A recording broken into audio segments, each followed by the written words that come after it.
فقد قال الله تبارك وتعالى في القرآن المجيد والفرقان الحميد. أعوذ بالله من الشيطان الرجيم. بسم الله الرحمن الرحيم. ومن يطع الله ورسوله فقد فاز فوزا عظيما. وعن أبي هريرة رضي الله تعالى عنه قال قال النبي صلى الله تعالى عليه وسلم: الإيمان بضع وسبعون شعبة أفضلها قول لا إله إلا الله وأدناها إماتة الأذى عن الطريق والحياء شعبة من الإيمان أو كما قال سيدنا وهادينا محمد صلى الله تعالى عليه وسلم. میرے محترم بزرگوں اور دوستوں، میرے غیور نوجوان ساتھیوں، ایک حدیث ہے جس کی تشریح یا جس کے تعلق سے گزشتہ 2 ہفتوں سے باتیں عرض کی جا رہی ہیں. حضرت ابو ہریرہ رضی اللہ تعالی عنہ جو ایک جلیل القدر صحابی ہے، اور ہر صحابی جلیل القدر اور عظیم المرتبت ہوا کرتا ہے، وہ فرماتے ہیں اللہ کے حبیب صلی اللہ علیہ وسلم نے فرمایا کہ ایمان کی 70 سے زائد شاخیں، اس میں سب سے افضل لا الہ الا اللہ کا اقرار، اس بات کو دل میں بٹھانا اور اس کو جگہ دینا کہ اللہ کے سوا کوئی کچھ کر سکنے والا نہیں ہے. کسی کو کوئی اچھائی پہنچتی ہے تو اسی کے حکم سے، کسی کو کوئی نقصان پہنچتا ہے تو اسی کی اجازت سے.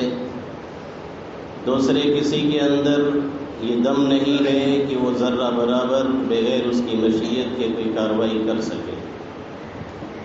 سب کے سب اسی کے محتاج ہیں، صرف غنی اور مستغنی اسی کی ذات ہے.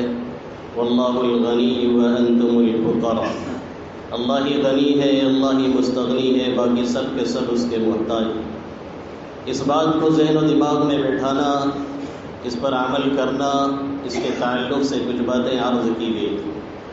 اللہ مجھے بھی اور آپ حضرات کو اس پر عمل کی توفیق نصیب فرمائے، آمین یا رب. اس کا دوسرا حصہ ہے اللہ کے حبیب صلی اللہ علیہ وسلم آگے فرماتے ہیں وَأَدْنَاهَا إِمَاطَةُ الْأَذَى عَنِ الطَّرِيقِ. سب سے اعلیٰ جو ہے، سب سے افضل ہے، وہ کلمہ لا الہ الا اللہ کا اقرار. اور سب سے ادنا کیا ہے؟ اماطۃ الاذى عن الطریق، راستے سے کسی تکلیف دہ چیز کو ہٹا دینا. یہ سب سے ادنا ہے، سب سے ہائی کوالٹی، سب سے اعلیٰ ہے لا الہ الا اللہ کا اقرار. اور سب سے لو کوالٹی ادناها اماطۃ الاذى عن الطریق، راستے سے تکلیف دہ چیز کو ہٹا دینا. ہم گزر رہے ہیں، کہیں پر کوئی ڈھیلا پڑا ہوا ہے جس سے یہ خطرہ ہے کہ کوئی ٹھوکر کھا سکتا ہے. راستے میں ہم کہیں چل رہے ہیں، ہم نے دیکھا کہ کیلے کا چھلکا پڑا ہوا ہے جس پہ کوئی شخص بھی سلپ کر سکتا ہے، پھسل سکتا ہے، اس کو نقصان پہنچ سکتا ہے. ہم نے دیکھا کہ راستے میں کسی نے آم کھا کر کے گٹلی اور چھلکے ڈال دیے ہیں، اس کو ہم ہٹا سکتے ہیں. تو یہ ہٹانا ہمارے لیے بڑے ثواب کی چیز ہے اور بہت ثواب کا کام ہے. ادناها اماطۃ الاذى عن الطریق، سب سے لو کوالٹی کیا ہے؟ اماطۃ الاذى عن الطریق، راستے سے تکلیف دہ چیز کو ہٹا دینا تاکہ کسی کو کوئی نقصان نہ پہنچے، کسی کو کوئی تکلیف نہ پہنچے. یہ حدیث معاشرت کے باب میں اور یہ جملہ معاشرت کے باب میں اصل الاصول ہے. ہم اور آپ یہ سمجھتے ہیں کہ نماز صرف روزے کا نام ہے، ہم اور آپ یہ سمجھتے ہیں کہ دین صرف کسی عقیدے کا نام ہے. ایسا نہیں ہے. معاشرت بھی ہمارے دین کا ایک زبردست حصہ ہے جسے آج کے دور میں ہم نے اور آپ نے بھلا رکھا ہے. اللہ کے حبیب صلی اللہ علیہ وسلم نے جو یہ جملہ فرمایا کہ سب سے ادنا درجہ یہ ہے کہ راستے سے تکلیف دہ چیز کو ہٹا دیا جائے، آقا کریم صلی اللہ علیہ وسلم یہ بتلانا چاہتے ہیں اور یہ اصول ہمیں اور آپ کو سمجھانا چاہتے ہیں کہ ہمیشہ ذہن و دماغ میں یہ بات رہنی چاہیے کہ اپنی ذات سے کسی کو تکلیف نہ پہنچنے پائے، اپنی ذات سے کسی کو نقصان نہ پہنچنے پائے، کوئی بھی ایسی کارروائی نہ کی جائے، کوئی بھی ایسا عمل نہ کیا جائے، کوئی بھی ایسا قول نہ کیا جائے جس کی وجہ سے سامنے والے کو تکلیف پہنچے۔ یہ معاشرت کا اصل الاصول ہے اور اس کا کتنا لحاظ کیا ہے اللہ رب العزت نے اور اس کا کتنا خیال کیا ہے اللہ کے حبیب صلی اللہ علیہ وسلم نے۔ شاید آج کے اس دور میں ہم اور آپ اسے سوچ بھی نہیں سکتے ہیں جتنا اس کا لحاظ اور خیال کیا ہے اللہ کے حبیب صلی اللہ علیہ وسلم نے۔ ہم اور آپ جانتے ہیں کہ پہلی صف میں نماز پڑھنے کے کیا فضائل ہیں، یہاں سائڈ میں لکھے بھی ہوئے ہیں۔ اللہ کے حبیب صلی اللہ علیہ وسلم نے فرمایا ان اللہ وملائکتہ یصلون علی الصف الاول، اللہ اور اس کے فرشتے صف اول پر رحمتیں نازل فرماتے ہیں، ان کے لیے دعائے خیر کرتے ہیں، دعائے رحمت کیا کرتے ہیں۔ ان اللہ وملائکتہ یصلون علی الصف الاول، یہ وہ جملہ ہے جو اللہ نے اپنے حبیب صلی اللہ علیہ وسلم کے لیے قرآن مقدس میں استعمال کیا ہے۔ اللہ کیا فرماتا ہے 22ویں پارے میں ان اللہ وملائکتہ یصلون علی النبی یا ایھا الذین آمنوا صلوا علیہ وسلموا تسلیما۔ اللہ اور اس کے فرشتے نبی اکرم صلی اللہ علیہ وسلم پر درود بھیجتے ہیں، رحمتیں بھیجتے ہیں۔ ہمارا اور آپ کا بھی یہی فریضہ ہے کہ ہم بھی یہ صلاۃ و سلام پڑھتے رہیں۔ یہ جملہ اللہ نے اپنے حبیب صلی اللہ علیہ وسلم کے لیے استعمال کیا۔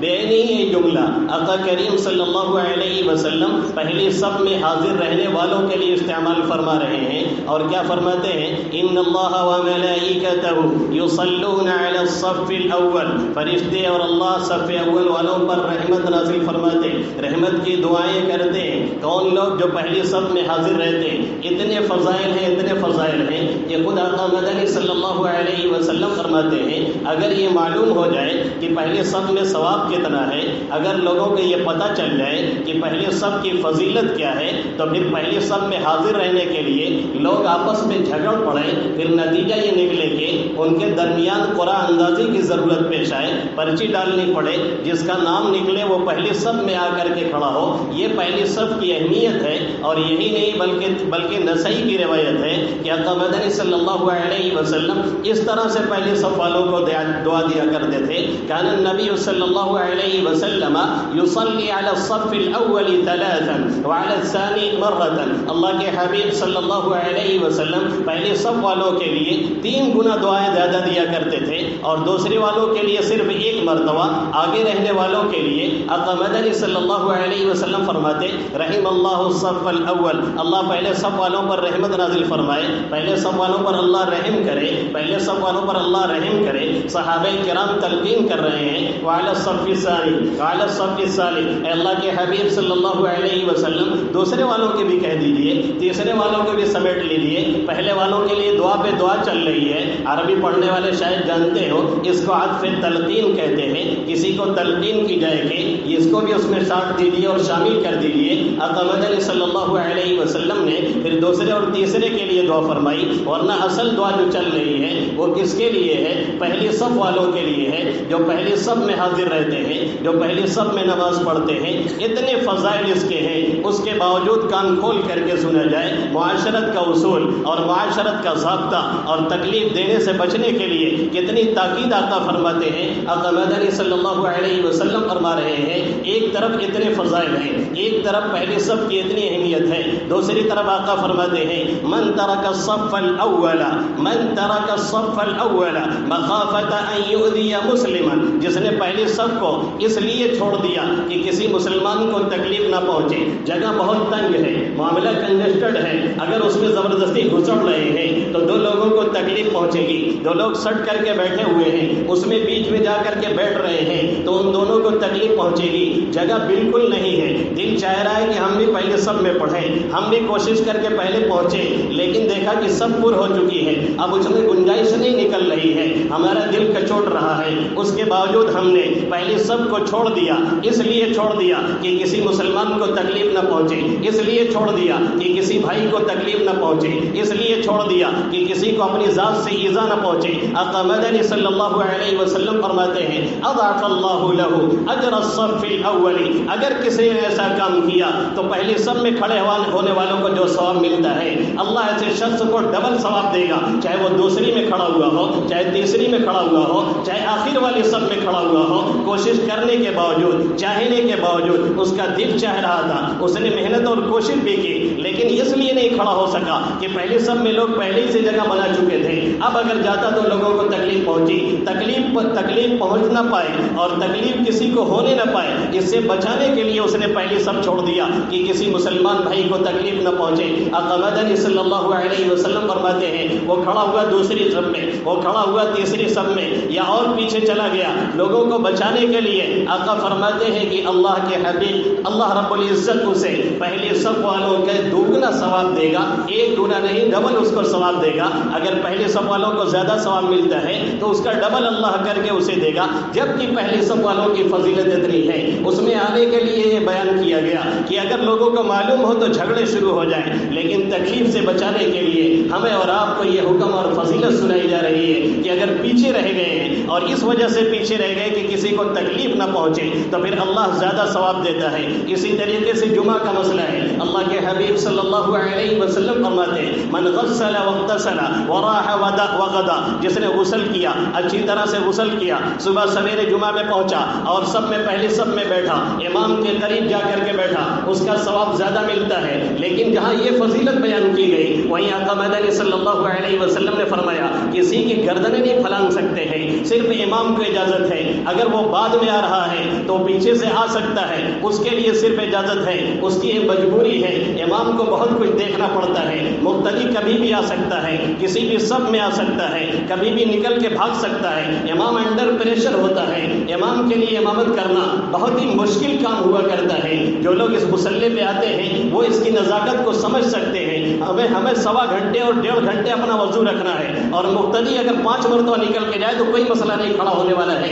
امام انڈر پریشر ہوا کرتا ہے, اس لیے اس کو اجازت ہے. وہ اگر بعد میں آتا ہے تو پیچھے سے آ سکتا ہے. باقی دوسرے کے لیے اس کی اجازت نہیں ہے کہ صفوں میں جگہ نہ ہو اور وہ گردنیں پھلانگ پھلانگ کر کے آئے, لوگوں کو تکلیف پہنچائے. اللہ کے حبیب صلی اللہ علیہ وسلم جمعہ کا خطبہ دے رہے ہیں, ایک صاحب آئے اور ایسے ہی کود کود کر کے اندر آنے لگے. آپ صلی اللہ علیہ وسلم نے وہیں سے فرمایا اجلس فقد آزیتا, آپ جہاں وہیں بیٹھ جائیے, آپ نے لوگوں کو تکلیف پہنچائی ہے. جمعہ میں ٹوکتا ہوں, جمعہ میں لوگوں کو ایسے دیکھتا ہوں گھور کر کے, لوگ کہتے ہیں ٹوکنے کی ضرورت کیا ہے. اللہ کے حبیب صلی اللہ علیہ وسلم نے صرف ان کو ٹوکا نہیں بلکہ معاشرت کا ایک ضابطہ بتایا کہ اگلی سب کی فضیلت اپنی جگہ ہے, لیکن کسی کو تکلیف نہیں پہنچانی چاہیے, کسی کو نقصان نہیں پہنچانا چاہیے. حضرت عبداللہ ابن مسعود رضی اللہ تعالیٰ عنہ آقا مدنی صلی اللہ علیہ وسلم کے ساتھ کعبے کا طواف کر رہے ہیں. آقا کریم صلی اللہ علیہ وسلم طواف کر رہے ہیں, آپ بھی ساتھ میں ہیں. آقا مدنی صلی اللہ علیہ وسلم کھڑے ہوئے, کعبے کو مخاطب کر کے فرمایا ما اطیبک واطیب ریحک وما اعظمک واعظم حرمتک, تو کتنا ہی عمدہ ہے, تو کتنا ہی اچھا ہے, تیری خوشبو کتنی ہی اچھی ہے, تیری حرمت کتنی بڑی ہوئی ہے, تیرا تقدس کتنا بڑھا ہوا ہے, تیرا احترام کتنا لوگ کرتے ہیں, سب کچھ اپنی جگہ ہے. آقا قسم کھا کے فرماتے ہیں والذی نفسی بیدہ, جس ذات کے قبضے میں میری جان ہے, خدا کی قسم کھا کر کے میں کہتا ہوں ایک مسلمان کی حرمت, ایک مسلمان کی جان کی اہمیت, ایک مسلمان کے مال کی اہمیت, ایک مسلمان کی عزت کی اہمیت تیری عزت سے کہیں بڑی ہوئی ہے. اگر کوئی کعبہ ڈھا دے تو پوری دنیا میں ایک بلوہ مچ جائے گا. ہم اور آپ روزانہ نامعلوم کتنے کعبے ڈھالتے ہیں, کبھی اس کو تکلیف پہنچاتے ہیں, کبھی اس کی غیبت کرتے ہیں, کبھی اس پہ بہتان لگاتے ہیں, کبھی اسے تکلیف پہنچاتے ہیں. اب تو ہم غیبت نہیں کرتے، اب باضابطہ ہم بہتان لگاتے ہیں۔ پہلے لوگ غیبت کرتے تھے، جو ہوتا تھا وہی بیان کرتے تھے، اب جو ہوتا ہے وہ ہم نہیں بیان کرتے، اس سے آگے کہیں نکل کر کے ہم دوسروں کے بارے میں یہ باتیں کرتے ہیں۔ ہم سمجھتے ہیں کہ ایک سجدہ کر لیا کافی ہے، ہم سمجھتے ہیں کہ سبحان اللہ پڑھ لیا کافی ہے، ہم سمجھتے ہیں کہ الحمدللہ کہہ لیا کافی ہے۔ تکلیف پہ تکلیف لوگوں کو پہنچائی جا رہی ہے، معاشرت کی ہم نے دھجیاں بکھیر کر کے رکھ دی ہے۔ اللہ کے حبیب صلی اللہ علیہ وسلم تو فرما رہے ہیں کہ جو کعبہ کا احترام ہے، ایک مسلمان کی جان کی، مال کی، عزت کی اہمیت اس سے کہیں زیادہ بڑھ کر کے ہے، لیکن حالت یہ ہے کہ راستے پہ چھلکے ڈال دینا یہ ہمارا طریقہ ہے، راستے پہ کوڑا پھینک جانا یہ ہمارا طریقہ ہے، راستے میں تکلیف دے چیزیں کھڑی کرنا یہ ہمارا طریقہ ہے۔ اگر ایک مسلمان کا گھر ہے، اس بیچارے نے بہتر سے بہتر پینٹ کروایا ہے، دیوار پہ بیچارہ لکھوا بھی دیتا ہے کہ یہاں اشتہار لگانا منع ہے، لیکن اس کے نہ چاہتے ہوئے بھی ہم لے جا کر کے دینی اشتہار اور دنیاوی اشتہارات اس پہ چسپاں کرتے ہیں، وہ چاہتا نہیں ہے، ہم زبردستی اس پہ لے جا کے چسپاں کرتے ہیں۔ جیسے چوری کرنا گناہ ہے، جیسے ڈاکہ ڈالنا گناہ ہے، ایسے ہی دوسری کی ملکیت میں اس طرح کا خرد برد کرنا بھی گناہ ہے، چاہے وہ دینی اجلاس کا اشتہار ہو، لیکن اس کی اجازت کے بغیر اس کی دیوار پہ لگانا جائز نہیں ہے۔ کیا ہم اس کا خیال کرتے ہیں؟ کیا ہم اس کا لحاظ کرتے ہیں؟ ہم میں اور آپ میں عام طور پہ یہ مزاج بن چکا ہے کہ دوسرے کی ملکیت میں کسی طرح کا خرد برد کیا جائے، کوئی حرج کی بات نہیں ہے۔ اپنے یہاں پان تھوکنا ہوگا تو کھا کر کے جائیں گے، نالی میں سجدہ کر کے تھوکیں گے تاکہ کوئی گھر میں نقصان نہ پہنچنے پائے، لیکن مدرسے میں ہیں، لیکن دوسرے کے کسی گھر پہ ہیں، اس کے دروازے پہ تھوک رہے ہیں، اس کی دیواروں کو نقصان پہنچا رہے ہیں اور سمجھتے ہیں کہ ہم سے بڑا جنید بغدادی کوئی نہیں ہے۔ یقیناً وہ تکلیف پہنچا رہے ہیں اور ایک حرام کام کر رہے ہیں۔ ہم لا کر کے باہر سے کوڑے کرکٹ دروازوں پہ ڈال دیتے ہیں، ہم سمجھتے ہیں میونسپلٹی کی ہم زیادہ سے زیادہ دھجیاں اڑا رہے ہیں، ہم سمجھتے ہیں بلدیہ کے قوانین کی ہم دھجیاں اڑا رہے ہیں، زیادہ سے زیادہ یہ ہوگا بلدیہ کے لوگ آئیں گے اٹھا کر کے لے جائیں گے، بلدیہ نہیں، ہماری شریعت اور سب سے بڑی میونسپلٹی اللہ کے حبیب صلی اللہ علیہ وسلم فرماتے ہیں نظفوا افنیتکم، اپنے گھروں کو صاف رکھو، گھر کا باہر حصہ صاف رکھنا ہے، کسی گزرنے والے کو تکلیف نہ پہنچے، کسی آنے والے کو تکلیف نہ پہنچے، کسی راہگیر کو تکلیف نہ پہنچے۔ لیکن حالت یہ ہے گاؤں میں آپ گزر رہے ہیں، چھت سے کوئی پیشاب کر رہا ہے، حالت یہ ہے گاؤں میں آپ چل رہے ہیں، مسلم علاقہ ہے تو کوئی آپ کے اوپر کھکھار کے تھوک دے، کوئی بھروسہ نہیں ہے، کوئی کوڑا کرکٹ ڈال دے، کوئی بھروسہ نہیں ہے۔ حالت یہ ہے گاؤں کی گلیاں مسلم علاقوں کی اتنی تنگ بنائی جاتی ہے کہ ایک بائک لے کر کے بھی گزرنا مشکل ہو جاتا ہے، ہر ایک چڑھ کر کے پوری اپنی زمین پہ گھر بناتا ہے، اس کے بعد جب اس کو سیڑھی کی ضرورت ہوتی ہے تو جو راستہ لوگوں نے چھوڑ رکھا ہے یا شریعت نے جو چھوڑوا رکھا ہے یا حکومت نے جو چھوڑوا رکھا ہے اس میں زبردستی اپنی سیڑھیاں قائم کی جاتی ہیں، اس کے بعد سب کو تکلیف پہنچتی ہے، جو بھی گزرتا ہے اس میں ٹکر کھاتا ہے، گالی دیتے ہوئے جاتا ہے، بد دعائیں دیتے ہوئے جاتا ہے۔ ہم اور آپ شادی کرتے ہیں، اپنا ٹینٹ اور منڈپ راستے میں قائم کرتے ہیں، آنے جانے کا راستہ بند کر دیتے ہیں، نتیجہ یہ نکلتا ہے کہ سب کو تکلیف پہنچتی ہے، جو بھی آنا جانا چاہتا ہے اس کو ڈسٹرب ہم کرتے ہیں، ہم سمجھتے ہیں کہ کوئی جرم نہیں کر رہے ہیں۔ ہماری شریعت کے اعتبار سے یہ گناہ کبیرہ ہے، ایک حرام کام ہے۔ ہمارے یہاں شادی بیاہ ہوتی ہے، ہم دھما چوکڑی مچاتے ہیں، ہم اتنے زیادہ بچریاں پھوڑتے ہیں، اتنے زیادہ بلاسٹ کرتے ہیں، بغل کے بچے ڈر جاتے ہیں، بغل میں کوئی بیمار ہے، بغل میں کوئی پریشان ہے، وہ بیچارہ ڈسٹرب ہو رہا ہے، اسے تکلیف پہنچتی ہے، ہم سمجھتے ہیں کوئی جرم نہیں کر رہے ہیں۔ اتنا بڑا جرم ہے کہ اگر اس کی بد دعا ہم نے لے لی تو پوری شادی ہماری تباہ ہو سکتی ہے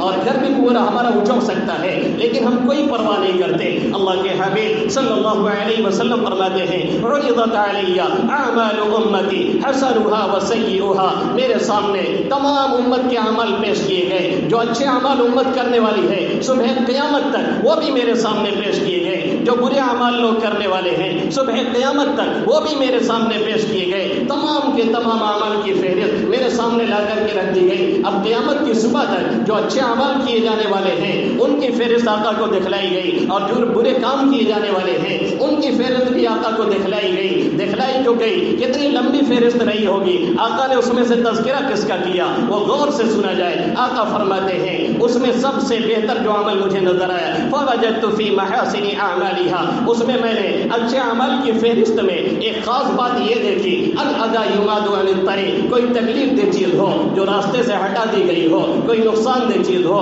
راستے سے ہٹا دی گئی ہو، اس کا بھی ذکر کیا گیا تھا، یہ بھی اچھے عمل میں شامل کیا گیا تھا۔ اور آقا فرماتے ہیں وجدت فی مواسی اعمالی مساوی اعمالها، میں نے برے عمل کی فہرست میں ایک خاص بات کیا دیکھی کہ النخا فی المسجد لا تدفن، مسجد میں کسی نے تھوک دیا ہو، مسجد میں کسی نے کھگار کے تھوک دیا ہو، مسجد میں کسی نے بلغم ڈال دیا ہو، مسجد میں کسی نے ناک صاف کر کے چھوڑ دی ہو، اسے صاف نہ کیا ہو، یہ بھی برے عمل کی فہرست میں مجھے دکھایا گیا۔ صرف مسجد کا مسئلہ نہیں، یہ کہیں بھی کیا جا سکتا ہے، جیسے راستے سے تکلیف دہ چیز ہٹانا یہ ثواب کا کام ہے، ایسے ہی کوڑا کرکٹ نہ ڈالنا بھی ثواب کی چیز ہے۔ اگر کوئی اس طرح کی چیز ہم لا کے ڈالتے ہیں یہ بھی گناہ کبیرہ ہے، اس کی طرف ہماری اور آپ کی توجہ ذرہ برابر نہیں ہوتی ہے۔ مسجد میں ایک شخص بیچارہ آتا ہے، اپنا بوٹ پالش کر کے آتا ہے، اسے بھی سسرال جانا ہے، اسے جمعہ پڑھ کے اپنے رشتے میں جانا ہے، لیکن بعد میں آنے والا ایک سوا چپل پہن کے آتا ہے، اتنا اس کے بوٹ کو کھانچ دیتا ہے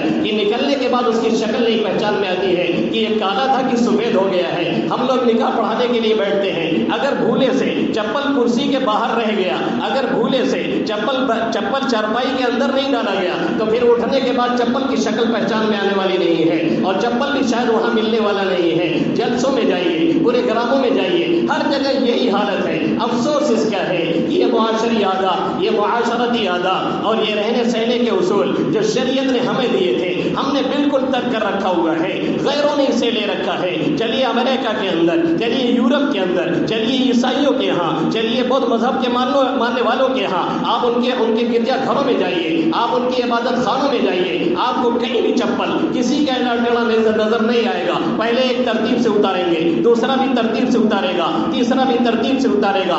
اگر ان کے آدھا کلومیٹر کی لائن بنتی ہے وہ بنانے کے لیے تیار ہے، لیکن ایک دوسرے کا چپل کھانچنے کے لیے وہ تیار نہیں ہے۔ راستہ چلنے کا جو طریقہ ہمیں شریعت سکھاتی ہے آج ان لوگوں نے لے رکھا ہے جن کی تہذیب و تمدن کا ڈنکا بج رہا ہے، اس لیے نہیں بج رہا ہے کہ انہوں نے کہیں اور سے لیا ہے، اس لیے بج رہا ہے کہ ہماری شریعت کو وہ فالو کر رہے ہیں، اور ہم نے اور آپ نے اپنی شریعت کو ترک کر رکھا ہے۔ جو طریقہ ہمیں سکھلایا گیا تھا ہم نے اور آپ نے اسے چھوڑ دیا ہے۔ میں ایک مرتبہ علی گڑھ گیا ہوا تھا، وہاں ایک سب امریکہ سے آئے تھے، ان سے بہت دیر تک یہ سب بات ہوتی رہی۔ انہوں نے کہا میں جب ایئرپورٹ سے نکلا جو ڈرائیور مجھے لے کر کے آ رہا تھا، چائے ایک جگہ ہم لوگوں نے رک کر کے پی، اس کے بعد چائے پینے کے بعد ہم نے کہا کلڑ کہیں ڈسٹ بین میں ڈالا جائے، کہیں کوڑے دان ہو اس میں لے جا کر کے ڈالا جائے۔ اس نے کہا آپ روڈ میں پھینک دیجیے، کون سے حرج کی بات ہے؟ کہنے لگے میں اس کی بات سن کر کے اچنبھا سا رہ گیا، اس لیے کہ امریکہ میں اس کا تصور ہی نہیں ہے کہ کسی روڈ پہ کلڑ ڈالا جائے۔ یہاں تو اگر آپ جا رہے ہوں گے تو آپ کے اوپر پھینک دیا جائے گا، آپ کی کار کھڑی ہوگی تو کار میں اٹھا کے پھینک دیا جائے گا، آپ کا چپل پڑا ہوگا تو اس میں کھکار کے تھوک دیا جائے گا۔ یہاں صورت حال یہ ہے۔ انہوں نے کہا امریکہ میں اس کا تصور ہی نہیں۔ اس نے مجھ سے زبردستی کیا تو میں نے روڈ کے کنارے ایک جگہ کنارے لے جا کر کے رکھ دیا۔ اس کے بعد انہوں نے کہا امریکہ میں برف باری ہوتی ہے، سامنے کا حصہ صاف کروانا آپ کی ذمہ داری ہے، اگر سرکاری نوکر آ کر کے صاف کرتا ہے آپ اس کا خرچہ سنبھالیں گے، اور اگر آپ نے نہیں صاف کیا یا صاف نہیں کروایا ہے اور کسی کو نقصان پہنچ گیا تو جب تک وہ ٹھیک نہیں ہوگا تب تک آپ کو علاج کا خرچہ اٹھوانا پڑے گا۔ یہ شریعت کا ضابطہ ہے جو ہمارا اور آپ کا ضابطہ تھا، لیکن غیروں نے لے رکھا ہے۔ یہی نہیں، انہوں نے کہا ایک عام مزاج ہے، انہوں نے کہا یہ صرف شہر کی بات نہیں کر رہا ہوں، اگر آپ دیہات میں جائیں گے، کھیتوں میں جائیں گے تو بھی ایک پنی آپ کو ملی ہوئی کھیتوں میں پڑی ہوئی نہیں ملے گی۔ یہاں حالت یہ ہے، گھروں میں جائیے، کمروں میں جائیے، لگتا ہے کہ اوغلدان پورا حصہ بنا ہوا ہے۔ یہاں حالت یہ ہے، آپ کسی بھی علاقے میں چلے جائیے، وہ بھوڑ پنا اور وہ گندگی کہ الامان الحفیظ، اور ہم سمجھتے ہیں کہ ہم کوئی برائی نہیں کر رہے ہیں، صرف سجدہ کرنا یہ کافی نہیں ہے، ان تمام چیزوں کا لحاظ کرنا اور خیال کرنا بھی ضروری ہے۔ حضرت عبدال تھانوی نور اللہ مرقدہ یہ فرمایا کرتے تھے بار بار کہ اگر کسی کے بارے میں پتہ چلتا ہے وہ تہجد میں کمی کر رہا ہے یا تہجد نہیں پڑھ رہا ہے، اگر کسی کے بارے میں پتہ چلتا ہے کہ وہ تسبیح کم پڑھتا ہے، ذکر کم کرتا ہے، اگر کسی کے بارے میں پتہ چلتا ہے کہ وہ نفل نماز نہیں پڑھتا ہے، بالکل نہیں پڑھتا، تو بھی مجھے کوئی خاص تکلیف نہیں ہوتی، میں زیادہ اس پہ پریشر نہیں ڈالتا ہوں۔ لیکن اگر کسی کے بارے میں یہ پتہ چل جاتا ہے کہ وہ معاشرت کے قوانین کا لحاظ نہیں کرتا کرتا ہے اور لوگوں کو تکلیف پہنچاتا ہے تو مجھے بہت دکھ ہوتا ہے، اور فوراً بلا کر کے تنبیہ کرتا ہوں۔ اور کہتے تھے بار بار اگر کسی کو صوفی بننا ہو، جو آج کل صوفی نے قولہ بقائی ٹہلتے ہیں، اگر کسی کو صوفی بننا ہو، اگر کسی کو صوفی لٹک بننا ہو تو کہیں اور چلا جائے، اگر کسی کو انسان اور واقعی انسان بننا ہے تو ہمارے دربار میں آئے۔ آج مشکل یہ ہے، نام ہے مسلمان لیکن انسانیت ہمارے اندر کہیں نظر نہیں آتی، اور معاشرتی اصول ہم نے بالکل پامال کر رکھے ہیں، کہاں کس کو ڈسٹرب کر رہے ہیں، کہاں کس کو تکلیف پہنچا رہے ہیں۔ جس شریعت نے اتنا لحاظ کیا ہے کہ آپ اگر تلاوت کر رہے ہیں اور بغل میں کوئی سو رہا ہے تو آپ زور سے نہیں پڑھ سکتے ہیں کیونکہ اس کی نیت خراب ہوگی اور ڈسٹرب ہوگا۔ جس شریعت نے اتنا خیال کیا ہے وہ شریعت دوسری جگہوں پہ کیوں نہیں خیال کرے گی؟ مشکل یہ ہے ہم یہ آداب معاشرت سیکھتے نہیں اور جاننے کی کوشش نہیں کرتے۔ ہم یہ سمجھتے ہیں اگر کسی کو کچھ چسکا بھی لگتا ہے وہ یہ سمجھتا ہے کہ صرف ایک سجدہ کر لیا جائے، اس کے بعد کچھ بھی کیا جائے کافی ہے۔ یقیناً ایک سجدہ بہت بڑی نعمت ہے، لیکن یہ نہ سمجھا جائے کہ صرف یہی عقیدہ اور یہی نماز سب کچھ دین ہے۔ دین پورا محیط ہے، پورے ہمارے تمام شعبوں کو ہم نے اور آپ نے اسے ترک کیا ہوا ہے۔ ادناہا اماطۃ الاذی عن الطریق، سب سے افضل کیا ہے؟ لا الہ الا اللہ۔ سب سے ہائی کوالٹی کیا ہے؟ لا الہ الا اللہ۔ اور سب سے ادنا کیا ہے؟ سب سے کمتر کیا ہے؟ ادناہا اماطۃ الاذی عن الطریق، راستے سے تکلیف دہ چیز کو ہٹا دینا، اور جیسے ہٹانا یہ ثواب کا کام ہے ایسے ہی نہ ڈالنا بھی ثواب کا کام ہے۔ اگر لا کر کے ڈالتے ہیں تو ظاہر ہے پھر کتنا بڑا جرم ہوگا، اور اگر کسی کو نقصان پہنچ گیا تو اس کے مین ذمہ دار ہم اور آپ ہیں۔ دنیاوی اعتبار سے نہ سمجھتے ہو لیکن دینی اعتبار سے اللہ کے ہاں اس کی معافی نہیں ہے، اس لیے اس کا لحاظ اور خیال ہمیں اور آپ کو بہت زیادہ کرنا چاہیے۔ اللہ ان چند باتوں پہ مجھے بھی عمل کی توفیق نصیب فرمائے اور آپ سبھی حضرات کو، آمین یا رب العالمین۔ وما علینا الا البلاغ المبین۔